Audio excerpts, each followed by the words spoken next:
سمجھا، بچپن سے جوانی تک تمہیں انسان سمجھا جاتا رہا، لیکن جب تمہارے نکاح کا وقت قریب آیا تو اب کی بات تم نے ثابت کر دیا کہ 25 سال تک جن لوگوں نے مجھے انسان سمجھا تھا غلط سمجھا تھا۔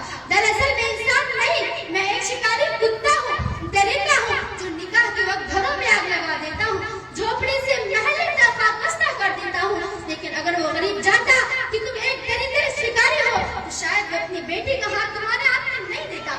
وہ تمہیں انسان سمجھتا ہے، انسان کی اولاد سمجھتا ہے، وہ جانتا ہے کہ تمہارے دل میں انسانیت کا دل دھڑک رہا ہے، شاید کہ تم انسانیت کا احترام کر سکو گے، شاید ان کی دھڑکتے ہوئے دل کی دھڑکنوں کو سمجھ سکو گے۔ لیکن جب تمہارے نکاح، جب تم اس سے مطالبہ کرتے ہو کہ اپنے باپ کے گھر لوٹ کر میرے گھر کو بساؤ اور مجھ نوجوان کے سر پر تاج پہناؤ، تو دوستو پہلی بار انسانیت کا احساس ہوتا ہے کہ انسانوں کی شکل میں کوئی ڈاکو تھا، انسانیت کی شکل میں کوئی کتا تھا، انسانیت کی شکل میں کوئی شکاری کتا تھا جس کے ہاتھ میں ایک معصوم سی لڑکی کا ہاتھ دیا گیا ہے۔ اپنوں کے ستم ڈھنگ سے بتائے نہیں جاتے، اپنوں کے ستم ڈھنگ سے بتائے نہیں جاتے، یہ حادثے تو وہ ہے جو سنائے نہیں جاتے۔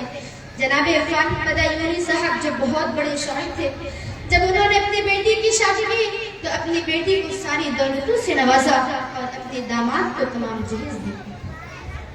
جہیز جب کم پڑ گئے تو جس گھر میں فانی بدایونی صاحب رہتے تھے انہوں نے اس گھر کو بھی ختم کر دیا اور جو سامان تھا وہ داماد کے حوالے کر دیا۔ بیٹی جب رخصت ہونے لگی تو باپ نے بیٹی کے کان میں کہا، اے بیٹی اس گھر سے جا رہی ہو، دوبارہ اس گھر میں مت آنا، کیونکہ ہم نے تمہارے نکاح کے جہیز کے ساتھ سارے گھر کو بھی ختم کر دیا ہے۔ اب تمہارے ماں باپ کسی کرائے کے گھر میں رہ جائیں گے۔ بیٹی روتی ہے، تڑپتی ہے، لیکن مجبور ہے، وہ سسرال جاتی ہے۔ چند دنوں میں اطلاع آتی ہے کہ اس کے ظالم سسرال والوں نے بیٹی کو بھی قتل کر دیا ہے۔ فانی بدایونی صاحب جب اپنی بیٹی کے جنازے میں جاتے ہیں تو جا کر ایک شعر پڑھتے ہیں، اب آیا یاد اے آرام جا اس نام مرادی میں، اب آیا یاد اے آرام جا اس نام مرادی میں، کفن دینا بھولے تھے ہم تجھے سامان شادی میں۔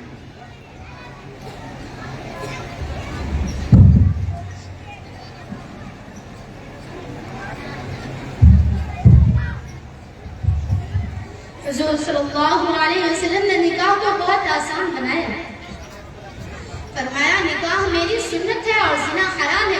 اگر کوئی انسان نکاح کرنا چاہے تو بہت آسان ہے، لیکن اگر کوئی زنا کرنا چاہے تو بہت مشکل ہے،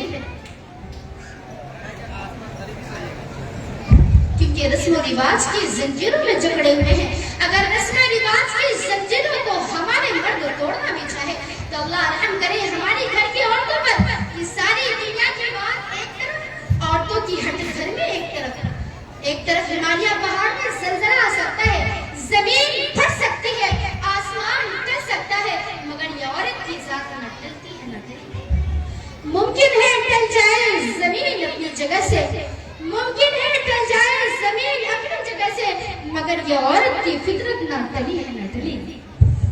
اس عورت سے کہو کہ تو بھی تو کسی کی بیٹی ہے، اگر یہی ظلم تجھ پر ہو جاتا بتا تیرے ماں باپ پر کیا گزرتی۔ آج تو عورت ہو کر کسی بیٹے کو ستا رہی ہے، آج تو عورت ہو کر کسی بیٹے کے اوپر ظلم و ستم کے پہاڑ توڑ رہی ہے۔ کل اگر تیری بیٹی دوسرے کے گھر میں گئی اور یہی ظلم تمہاری بیٹی پر ہوتا تو بتا تیرے دل و دماغ پر کیا گزرتی۔ انسان کو اپنے واقعوں کو سوچنا چاہیے کہ آج ہمارے رسم و رواج، دعوت کے طریقے، شاہانہ جوڑے جب تک نہیں ہوگا شادی نہیں ہوگی۔ مالداروں کے چوچلے جن کے گھروں میں حرام سے کمائی ہوئی دولت ہے، جب اپنی بیٹی کی شادی کرتے ہیں تو اپنی حرام دولتوں سے انسانیت کا مذاق اڑاتے ہیں اور غیروں کو کہتے ہیں نکاح آسان نہیں۔ آج مسلمان کی لڑکیاں غیروں کے ساتھ بھاگ رہی ہیں تو ہمارے نوجوان مسجد میں آ کر کہتے ہیں کہ بھائی غضب ہو گیا، ہماری ماں بہن دوسروں کے ساتھ بھاگ گئی۔ ارے شرم کرو، مرو، شرم کرو، حیا کرو، کیوں نہیں بھاگے گی؟ کیونکہ تمہارے ظلم نے ہماری گھر کی عورتوں پر نکلنے سے مجبور کر دیا ہے۔ اور جب انسان پر غریبی اور بھوک آتی ہے تو انسان کہاں سے کہاں پہنچ جاتا ہے۔ کانپتے ہونٹوں کی فریاد بک جاتی ہے، کانپتے ہونٹوں کی فریاد بک جاتی ہے، چادر پہ کر اجداد بھی بک جاتی ہے۔ تم تو دولت کے پجاری ہو، تمہیں کیا معلوم، تم تو دولت کے پجاری ہو، تمہیں کیا معلوم، فاقہ غریب انسان سے پوچھو کہ غریبی میں سسکتی کا مزہ کیا ہے، کسی بھوکے سے پوچھو کہ سوکھی روٹی کا مزہ کیا ہے، کسی پیاسے سے پوچھو کہ دھوبی گھاٹ کی قیمت کیا ہے، اور کسی سونے والے سے پوچھو ٹوٹے گھاٹ کی قیمت کیا ہے، اور کسی غریب ماں باپ سے پوچھو کہ اس کے دل پر جو چٹان ہے اس کی حقیقت کیا ہے۔ آپ صلی اللہ علیہ وسلم نے نکاح کو بہت آسان بنایا ہے اور فرمایا صحابہ اکرام رضی اللہ تعالیٰ عنہ سے کہ اگر آپ نکاح کرنا چاہیں تو کوئی غور و فکر کی بات نہیں تھی۔ ایک صحابی آپ صلی اللہ علیہ وسلم کے پاس آتے ہیں اور کہتے ہیں کہ یا رسول اللہ ہماری بہن جوانی نکاح کے لیے کسی لڑکے کا انتخاب کر دیجئے۔ رسول اللہ صلی اللہ علیہ وسلم ارشاد فرماتے ہیں کہ تمہیں بلال پسند ہے؟ کہا کچھ نہیں بولے۔ کہا کیوں نہیں؟ کیونکہ بلال بیچارے مزدور ہیں، کالے کلونے، پھر دوسرے دن آئے، تیسرے دن آئے۔ رسول اللہ صلی اللہ علیہ وسلم نے ارشاد فرمایا کہ کیا تمہیں جنتی پسند ہے؟ ہاں جنتی پسند ہے۔ کہا یہ خدا کا رسول کہہ دیا ہے کہ بلال جنتی ہے، اب اس سے بڑھ کر کیا ہو سکتا ہے کہ تمہارے بہنوئی کے جنتی ہونے کی بشارت اللہ کے آخری رسول محمد صلی اللہ علیہ وسلم دنیا ہی نہیں دے رہے ہیں۔ آج ہم لوگ لڑکے کا انتخاب کرتے ہیں، کبھی ہم نے سوچا کہ لڑکا نمازی ہے، کبھی سوچا کہ وہ اللہ والا ہے، اللہ سے ڈرتا ہے۔ ارے محلوں کی بے چینی سے جھوپڑی کا سکون بہتر ہوا کرتا ہے۔ فرمایا ٹیپو سلطان شہید نے کہ شیر کی ایک دن کی زندگی گیدڑ کی 100 سال کی زندگی سے بہتر ہے۔ تمہاری بیٹیاں محلوں کے اندر، تاج محل کے اندر سسک سسک کر دم توڑے، اس سے بہتر ہے کہ کسی جھوپڑی میں آرام کی نیند سوئے۔ لیکن ہم لوگ آج دولت کے پرستار بن گئے ہیں۔ دیکھتے ہیں کون کتنی کاریں لے کر آتا ہے، کون کتنا دولت لے کر آتا ہے۔ ارے کبھی یہ بھی دیکھ لینا کہ جنازے کے لیے لوگ کافی ہیں یا نہیں۔ ان دولت کے بھکاریوں کو، ان دولت کے نام کو تم کب تک دولت کے دودھ ملاتے رہو گے؟ ان کا جوش کبھی ختم نہیں ہوگا۔ یہ دولت کے درندے ہیں، خبردار اس ظلم کو ختم کرنے کے لیے ہم لڑکیوں کو آگے آنا ہے۔ سب عالم فخر دو عالم نبی اکرم صلی اللہ علیہ وسلم کے دو صحابی راستے میں ٹہلتے ہوئے جا رہے تھے۔ دونوں دوست ہیں، پیارے ہیں، دونوں کو ایک راستے میں گھر ملتا ہے۔ ان میں سے ایک ساتھی کہتا ہے بھائی اس گھر میں ایک لڑکی ہے، جاؤ میرا رشتہ لے کر آؤ۔ وہ بھائی کہتے ہیں ٹھیک ہے بھائی تو یہیں ٹھہر، میں اندر جاتا ہوں۔ اندر جاتے ہیں اور لڑکی کے باپ سے کہتے ہیں السلام علیکم۔ لڑکی کا باپ کہتا ہے وعلیکم السلام۔ کہا کیا بات ہے؟ کہا میرا ایک ساتھی ہے، آپ اپنی بیٹی کا رشتہ ان کے ساتھ کر دیجیے۔ ان کے باپ بولتے ہیں کہ وہ مجھے پسند نہیں، مجھے تم پسند ہو، شادی کرو گے؟ جی۔ بولے تو بیٹھ، میں اندر جاتا ہوں۔ ادھر بیچارے باہر خوش ہو رہے ہیں کہ میری شادی ہو جائے گی۔ لڑکی کے باپ نے خطبہ پڑھا اور نکاح ہو گیا۔ لڑکا باہر آتا ہے ہنستے ہوئے اور ان میں سے ایک ساتھی کہتا ہے کہا کیا کام ہو گیا؟ بولے ہاں کام ہو گیا، نکاح رشتہ تیرا لے گیا تھا، نکاح میرا ہو گیا۔ آج ہم لوگ رہتے تو مسجد کے بے نمازی صدر کو بلاتے، لڑائی چلتی، کیس چلتا، وکیلوں کی جیب بھرائی ہوتی، خاندانوں میں خاندانی دشمنی چلتی اور کہتا غدار رشتہ میرا لے گیا تھا، نکاح خود کر کے آ گیا۔ لیکن وہ صحابی کہتے ہیں بارک اللہ لک وجمع بینکما فی خیر، مبارکبادی دیتے ہیں اور کہتے ہیں کہ بھائی رشتہ تیری قسمت میں تھا، بیچ میں رکاوٹ میں بن گیا تھا۔ رسول اللہ صلی اللہ علیہ وسلم نکاح کو بہت آسان ہے، لیکن آج شادی میں امریکہ کے دوست آئیں گے، جاپان سے ملک الموت آئیں گے، جوتے چپل والے آئیں گے، پھر جا کر شادی ہوگی۔ یہ نہیں کہ 2-4 لوگ بیٹھ گئے اور آسانی سے نکاح ہو گیا، نہیں نہیں، جب تک تمام انجن نہیں آ جائے شادی تمام خرافات کے ساتھ نہیں ہوگی۔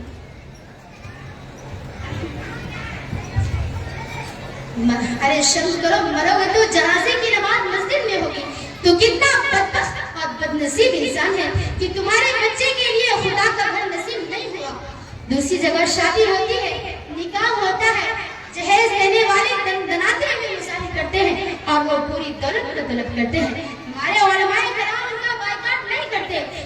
ہمارے علماء کرام کو چاہیے کہ اپنا سخت دل اور شریعت مطہرہ کا استعمال کرے اور اعلان کرتے کہ جو ہمارے محمد صلی اللہ علیہ وسلم دشمن سنت کا دشمن ہے وہ ہمارا بھی دشمن ہے.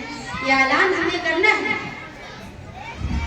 لیکن آج ہمارے علماء کو لگتا ہے کہ اتنا بڑا دل نہیں, ایسا جگر نہیں, نہ جانے کیوں ان کی دولت کے پیچھے پڑے جا رہے ہیں, نہ جانے کیوں ان کی دولت کے پیچھے پڑے جا رہے ہیں. اگر ہمارے علماء کے بعد ذہن و دماغ کی فیکٹری میں یہ بات اتر گئی تو یاد رکھیں پوری قوم سیدھی ہو جائے گی. میں آواز دیتی ہوں ان لوگوں کو کہ آپ ان برائیوں کو ختم کرنے کی کوشش کیجیے. اگر آپ نہیں کیجیے گا تو کون کرے گا؟ انبیاء تو دنیا میں تشریف آنے والے نہیں. اب محمد صاحب الانبیاء کا سلسلہ ختم ہو گیا. لہذا آپ لوگوں کو چاہیے کہ اسلام میں ساری دنیا میں اسلام کا پرچم ہونا علماء کرام کا فرض مقبولی ہے. ہمیں کو ہوش کب آئے گا, ہم کب سمجھیں گے کہ سنت کے مزاج اڑانے والے کو اس شہر اور گلیوں سے اٹھا کر پھینک دے اور کہہ دے کہ جو محمد صلی اللہ علیہ وسلم کا دشمن ہے وہ ہمارا بھی دشمن ہے. یہ اعلان ہمیں ہر جگہ کرنا ہے. ظلم و ستم کا سلسلہ اسلام کے آنے سے پہلے زمانے جاہلیت میں اسلام کا سورج طلوع ہونے سے پہلے دنیا بہت تاریک تھی. جب اس دنیا میں اسلام نہیں آیا تھا تو ظلم و ستم جبر و تشدد کا بازار گرم تھا. قتل و غارت کی عام بات تھی. انسان سے ڈرتا تھا, انسان حیوان سے بدتر تھا. شام ہوتے ہی لوگ رہبری کی بجائے ڈاکو اور چور بن جایا کرتے تھے اور اپنی معصوم بیٹیوں کو قتل کر دیا کرتے تھے. لیکن جب اسلام آیا تو اسلام نے فرمایا لڑکیاں قتل کرنے کے لیے نہیں, بلکہ نبی کریم صلی اللہ علیہ وسلم نے ارشاد فرمایا کہ جس شخص کے پاس 3 بیٹیاں ہوں اگر ان کو اچھی طرح پڑھائے اور لکھائے اور اچھی جگہ نکاح کر دے تو میں کہتا ہوں وہ شخص جنتی ہے. اللہ تعالیٰ سے دعا ہے کہ ہم تمام مسلمانوں کو اس جہیز جیسی منحوس ترین رسم کو ختم کرنے کی توفیق عطا فرمائے. وما علینا الا البلاغ. یہ سنگے گرا جو حائل ہے رستے سے ہٹا کر دم لیں گے. یہ سنگے گرا جو حائل ہے رستے سے ہٹا کر دم لیں گے. ہم پھول بھی ہیں تلوار بھی ہیں باطل کو مٹا کر دم لیں گے. السلام علیکم. ماشاءاللہ. اب اس کے بعد درس قرآن کے لیے ندا اور خدیجہ کو دعوت دیتی ہوں, آئے اور درس قرآن پیش کریں.